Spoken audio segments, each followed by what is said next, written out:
ایک دن کا روزہ ایک سال کے روزوں کا برابر حامل ہے. قرآن کریم میں اللہ تعالیٰ نے سورہ فجر 30ویں پارے میں والفجر ولیال عشر والشفع والوتر، اللہ نے جو قرآن کریم میں 10 راتوں کا جو قسم کھایا ہے، یہ آنے والا ماہ ذی الحجہ کے مہینے کے سلسلے میں 10 راتیں جو آ رہے ہیں اسی کے اندر اللہ نے قسم کھائی ہے.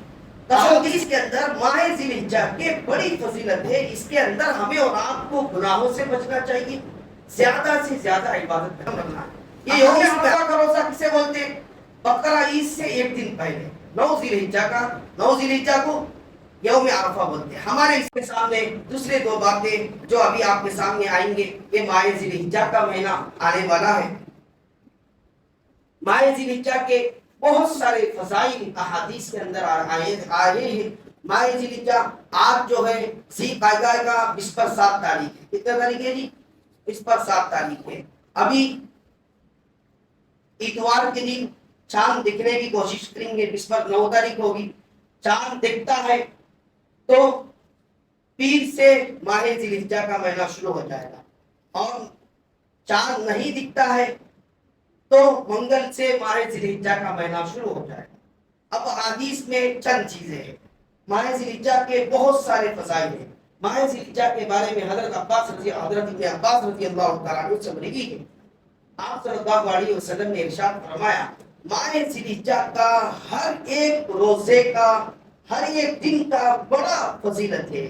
ماہ ذی الحجہ کا ایک روز، ہر ایک روزے کا ایک روزہ، ایک دن کا روزہ ایک سال کے روزوں کا برابر ہے.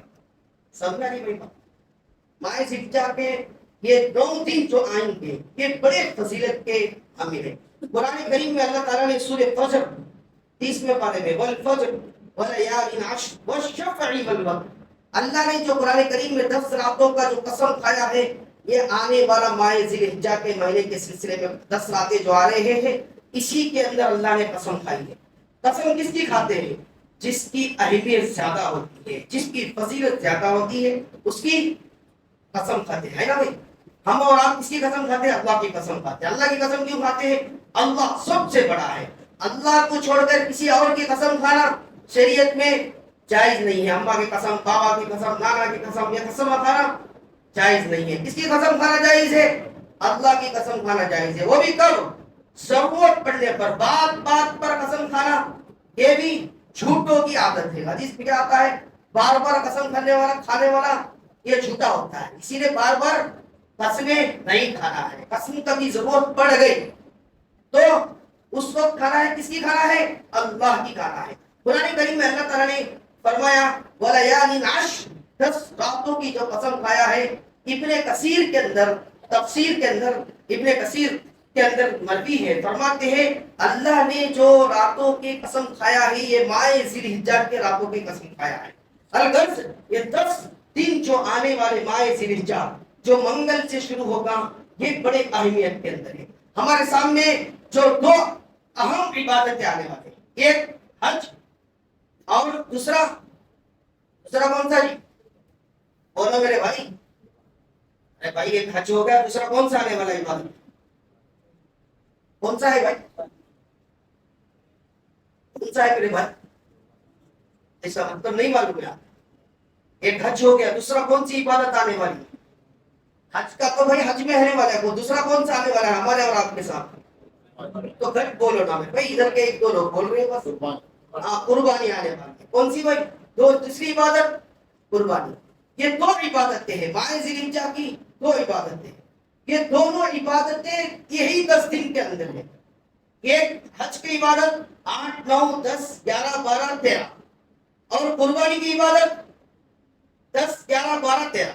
10 11 12 13 یہ قربانی ہے. حج والوں کو 8 9 10 11 12 13 ان لوگوں کی 5 دن کی ہے. ہماری 10 11 12 13 یہ 3 دن کی قربانی ہماری. بہرحال احادیث کے اندر ماہ ذی الحجہ کی بڑی فضیلت ہے. اس کے اندر ہمیں اور آپ کو گناہوں سے بچنا چاہیے، زیادہ سے زیادہ عبادت کرنا چاہیے.